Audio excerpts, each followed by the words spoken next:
संजय मेरे साथ हैं। संजय सिंह का मामला कोर्ट में है। संजय शर्मा हमारे साथ है। संजय, एक और बड़ी बात जो संजय सिंह के वकील ने बिल्कुल अभी कोर्ट में कही है, उन्होंने ये कहा है, जब प्रवर्तन निदेशालय के वकील ने यह कहा कि कुछ डिजिटल एविडेंस मिली है संजय सिंह के घर से जब तलाशी हुई, तो उन्होंने कहा तो फिर इसका जिक्र सीजर मेमो में क्यों नहीं है? जिन लोगों से पूछताछ हुई, सर्वेश के का जिक्र किया था, तो सर्वेश का बयान अभी तक क्यों नहीं दर्ज किया गया? तो क्या जो प्रवर्तन निदेशालय का पूरा केस है, यह बहुत ही जल्दबाजी में आगे बढ़ाया जा रहा है, या फिर बचाव पक्ष इस तरह की दलीलें देता ही है? संजय,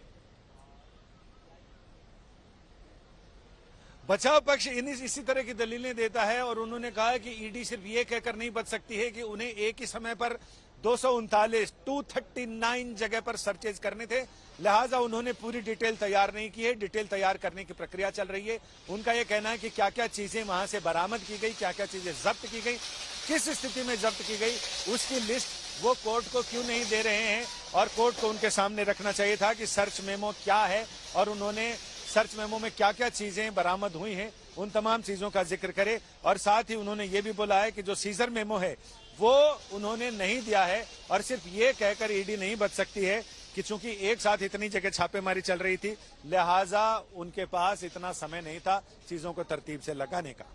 जी, इससे इतर एक और बहुत महत्वपूर्ण बात, और यह बात मनीष सिसोदिया वाले मामले में जब सुप्रीम कोर्ट में यह मामला आया था, उसमें एक बहुत महत्वपूर्ण बात उठी संजय, जिसमें अभिषेक मनु सिंघवी ने विजय नायर के संदर्भ में एक बड़ी बात की। मनीष सिसोदिया की गिरफ्तारी को उन्होंने गैर कानूनी करार देते हुए अभिषेक मनु सिंघवी की दलील यह है कि विजय नायर तो रिपोर्ट करते थे आतिशी और सौरभ भारद्वाज को, मनीष सिसोदिया का इस केस से कोई लेना देना नहीं है। क्या इस पर प्रवर्तन निदेशालय अपनी सफाई दे पाया है? क्योंकि फरवरी से मनीष सिसोदिया कस्टडी में है। इस पर तो सिर्फ ये बात हुई, अभी तो पॉइंट वाइज जवाब दिए जाते हैं अदालत में। तो अभी फिलहाल प्रवर्तन निदेशालय की दलीलें जारी हैं। उम्मीद है कि जब अगली सुनवाई होगी तो उस समय अगली सुनवाई के दिन ईडी उस पर रोशनी डाले।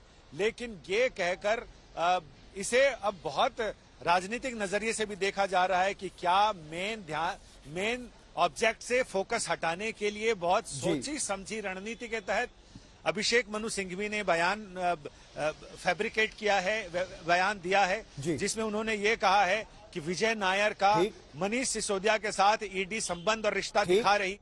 संजय, इस बड़ी खबर पर आप नजर रखिए। ताजा जानकारी के लिए फिर मैं आपके पास आऊंगा। इस समय संजय सिंह का मामला दिल्ली की राउज एवेन्यू कोर्ट में चल रहा है।